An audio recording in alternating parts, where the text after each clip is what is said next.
Hello friends, आज हम लोग पढ़ने वाले हैं बायोलॉजी का second chapter control and coordination. Control and coordination में हम लोग पढ़ेंगे क्या? सबसे पहले कंट्रोल एंड कोऑर्डिनेशन में सबसे पहले हम लोग जानेंगे स्टिमुलाई। इसको हम लोग सबसे पहले आज हम लोग पढ़ेंगे human nervous system. Human nervous system तो ह्यूमन के नर्वस सिस्टम यानी ह्यूमन में जो नसें कैसे होती हैं, कैसे ऑर्गन्स हमारे काम करते हैं, ये सब हम लोग जानने वाले हैं ह्यूमन नर्वस सिस्टम के अंदर। तो इसमें सबसे पहले होता है क्या, जैसे कि इसमें हम लोग दो टाइप पढ़ेंगे, यानी सेंट्रल नर्वस सिस्टम और peripheral nervous system. Central nervous system और पेरिफेरल नर्वस सिस्टम इसमें हम लोग पढ़ने वाले हैं। तो इसमें आप देख सकते हैं, देखिए सेंट्रल नर्वस सिस्टम में दो टाइप जो हम लोग पढ़ेंगे, ब्रेन के बारे में पढ़ेंगे और स्पाइनल कोर्ड के बारे में पढ़ेंगे। और पेरिफेरल नर्वस सिस्टम के बारे में हम लोग पढ़ेंगे क्रैनियल, इसमें 3 टाइप की नसें होंगी, उसके बारे में हम लोग पढ़ेंगे। तो सबसे पहले हम लोग इन बेसिक चीज़ों को समझ लेते हैं, जैसे कि अब स्टिमुलाई क्या होता है, स्टिमुलस क्या होता है। स्टिमुलस एक ही वर्ड है। तो जैसे कि अब किसी ने मुझे थप्पड़ मार दिया, तो उसका जो थप्पड़ है वो मेरी स्किन पर टच होते ही मैं रिएक्ट करूँगा, यानी कि उसका जो थप्पड़ है वो इन्वायरमेंट चेंज कर दिया भाई साहब मेरा। तो उसका थप्पड़ मेरे लिए स्टिमुलाई होगा, स्टिमुलस हो सकता है, ठीक है। तो उसका थप्पड़ हो गया स्टिमुलाई, तो इसी को हम लोग जिसे स्टिमुलाई बोल सकते हैं। और फिर अगर मारेगा वो थप्पड़ तो मैं थोड़ा सा पीछे हटूँगा, रिस्पॉन्स करूँगा, तो वो हो जाएगा रिस्पॉन्स। तो यानी कि उसके थप्पड़ मारने से लेकर के मेरे रिस्पॉन्स करने तक, रिएक्ट करने तक, एक्शन लेने तक, पूरे चीज़ों को हम लोग इसमें कवर करने वाले हैं। तो सबसे पहले हम लोग पढ़ लेंगे पेरिफेरल नर्वस सिस्टम। इसमें कुछ ज़्यादा कुछ पढ़ना नहीं है आपको, इसमें बस 3 टाइप की नसें आपको पढ़नी है। 3 टाइप की नसों में अब जैसे कि आपको क्या क्या पढ़ना है, क्रैनियल नर्व्स वो नसें होती हैं जो हमारे ब्रेन से कनेक्टेड होती हैं। और फिर स्पाइनल नर्व्स वो नसें जो हमारे स्पाइनल कोर्ड से जाकर एंड में कनेक्टेड होती हैं। और ये सेंसरी ऑर्गन्स दिया है, यानी द विस्करल नर्व्स। थर्ड यहाँ पे पॉइंट डाल देते हैं, द विस्करल नर्व्स में वो नसें जो हमारे स्पाइनल कोर्ड से कनेक्टेड तो होती हैं, मगर वो हमारे इंटरनल ऑर्गन्स तक जाकर मिलती हैं। तो ये सब चीज़ें आपको शायद ये सब क्लियर हो गया होगा। तो अगर ये क्लियर हो गया हो तो हम लोग बढ़ते हैं अपने सेकंड टॉपिक पे। सेकंड टॉपिक हम लोग का क्या है भाई साहब? सेकंड टॉपिक है हम लोग का ये रिसेप्टर जो होते हैं ना हमारे 5 टाइप की सेंस ऑर्गन्स। सबसे पहले देख लेते हैं, 3 टाइप के रिसेप्टर्स होते हैं, ये हमारे अलग अलग बॉडी पार्ट में होते हैं। जैसे कि आँख में होता है हमारा फोटो रिसेप्टर्स, कान में होता है हमारा फोनो रिसेप्टर्स, और स्किन में होता है हमारा थर्मो रिसेप्टर्स। और इसमें टेस्ट हम लोग करते हैं टंग यानी माउथ में गस्टेटरी रिसेप्टर्स, जिससे हम लोग टेस्ट का पता कर पाते हैं। और ये लास्ट है आपका एक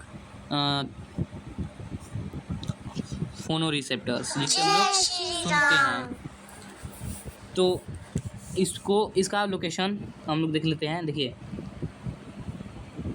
गस्टेटरी रिसेप्टर्स क्या होता है? गस्टेटरी रिसेप्टर्स वो रिसेप्टर्स जिससे हम लोग को टेस्ट का पता चलता है। अब ये गस्टेटरी रिसेप्टर्स वो जो हमारे टंग में होता है।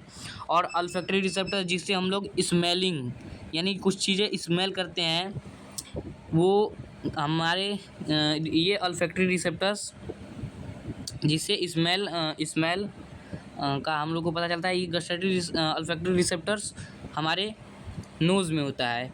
और थर्मो रिसेप्टर्स जो हमारे स्किन में मौजूद होता है, इससे हम लोग को हीट, कोल्ड और आदि हम लोग को पता चलते हैं, ईटीसी।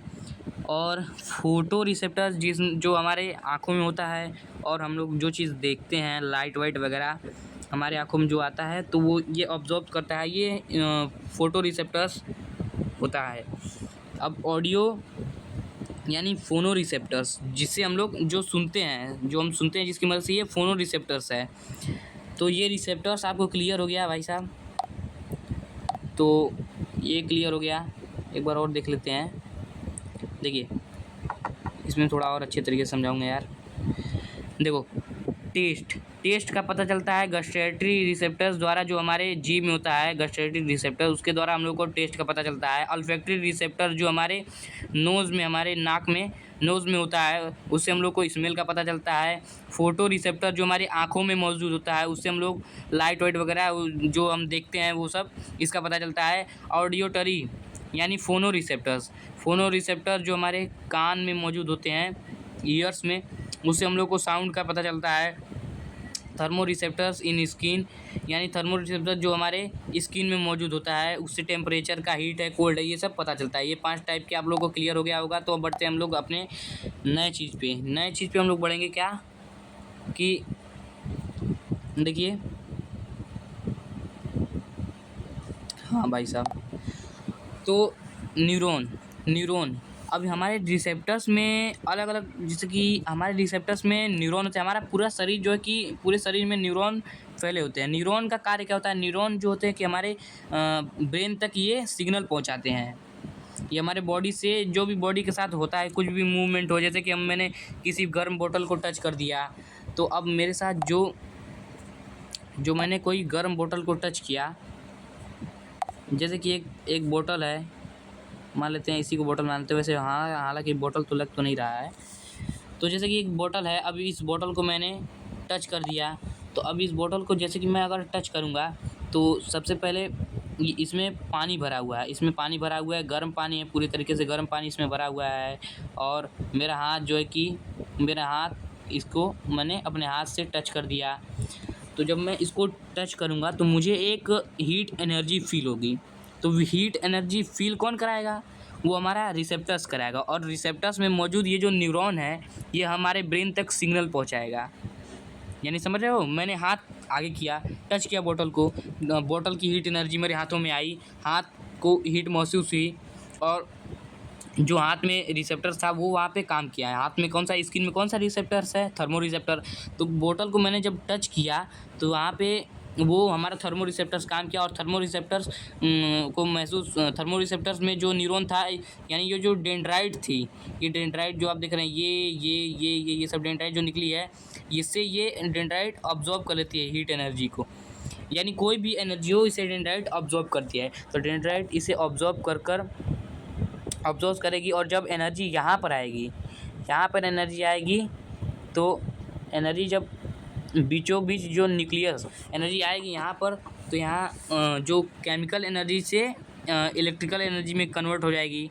फिर इलेक्ट्रिकल एनर्जी से आगे जाकर फिर वापस से केमिकल एनर्जी में कन्वर्ट हो जाएगी। इस तरह से ये एक्सॉन से कन्वर्टेड होते हुए फिर यहाँ पे जो साइनेप्टिक नोड्स, यहाँ पे ये जो दिख रहे हैं ना, ये छोटे ये सब दिख रहे हैं लास्ट में, यहाँ पे ये जो साइनेप्टिक नोड्स हैं, इनके द्वारा दूसरे न्यूरॉन में जाते हुए, ऐसे लगभग में कई सारे न्यूरॉन से होते हुए हमारा जो सिग्नल वो हमारे ब्रेन तक पहुँचेगा। कई सारे न्यूरॉन से होते हुए हमारा ब्रेन तक पहुँचेगा। सबसे पहले क्या हुआ, मैंने हीट एनर्जी को टच किया, टच करते ही मेरा रिसेप्टर्स वर्क किया। रिसेप्टर्स में मौजूद मेरा जो न्यूरॉन है डेंड्राइट्स, यानी ये दो डेंड्राइट है, डेंड्राइट ने हीट एनर्जी ऑब्जॉर्व किया, केमिकल एनर्जी से इलेक्ट्रिकल एनर्जी से होते हुए फिर वापस से केमिकल एनर्जी में कन्वर्ट होते हुए साइनेप्टिक नोड से निकलकर दूसरे न्यूरॉन में होते हुए, ऐसे कई सारे न्यूरॉन से होते हुए वो हमारे ब्रेन तक पहुँच जाता है। तो अब ब्रेन तक जब जाएगा, तो यहाँ पे अब भाई साहब तीन टाइप के न्यूरॉन होते हैं। सबसे पहले ये हम लोग समझ लेते हैं, 3 टाइप के न्यूरॉन कौन कौन से होते हैं। 3 टाइप के न्यूरॉन में होते हैं, देखिए 3 टाइप के न्यूरॉन, ठीक है। तो 2 तो मेन है, ये लास्ट वाला उतना कुछ खास नहीं है। तो सबसे पहले होता है सेंसरी न्यूरॉन, यानी कि जो मैंने बोतल को मैंने टच किया और जिसने सिग्नल भेजा, ये किसके थ्रू गया? सिग्नल ब्रेन तक जाता है सेंसरी न्यूरॉन के थ्रू, और वापस ब्रेन सिग्नल भेजता है मोटर न्यूरॉन के थ्रू। ये आप लोग समझ गए। सेंसरी न्यूरॉन के थ्रू सिग्नल जाएगा ब्रेन तक, और ब्रेन से वापस आएगा मोटर न्यूरॉन के थ्रू। अब मोटर न्यूरॉन के थ्रू जब आएगा कि हाँ भाई अपना हाथ हटा लो, यानी हीट, अब ब्रेन हमको सिग्नल देगा कि हाँ हाथ हटा लो, ये हीट एनर्जी है।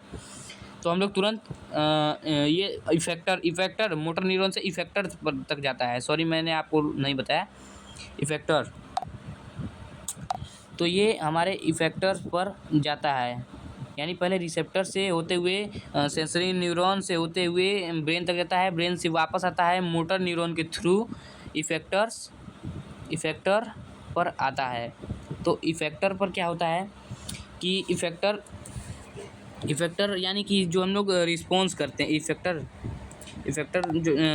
जो कि हम लोग जो एक्शन हम लोग लेते हैं, इफेक्टर इसी के थ्रू होता है। तो इफेक्टर पे जब आता है सिग्नल तो हम लोग तुरंत रिस्पॉन्स करते हैं, अपने हाथ को पीछे कर लेते हैं रिस्पॉन्स। तो ये पूरी प्रक्रिया है ह्यूमन नर्वस सिस्टम की। आई होप ये सब आपको क्लियर हो गया होगा। तो टोटल मैंने आज लगभग में 11 मिनट में इसको क्लियर कर दिया है ह्यूमन नर्वस सिस्टम। अब आगे मैं थोड़ा वो जो इसमें अभी मैं नहीं रीडिंग करा पाया हूँ वो मैं अभी बाद में कराऊंगा। अगर आपको इतनी वीडियो अच्छी लगी हुई तो लाइक सब्सक्राइब जरूर करना है मेरे भाई। आपका एक सब्सक्राइब मुझे पूरा फुल सपोर्ट करता है।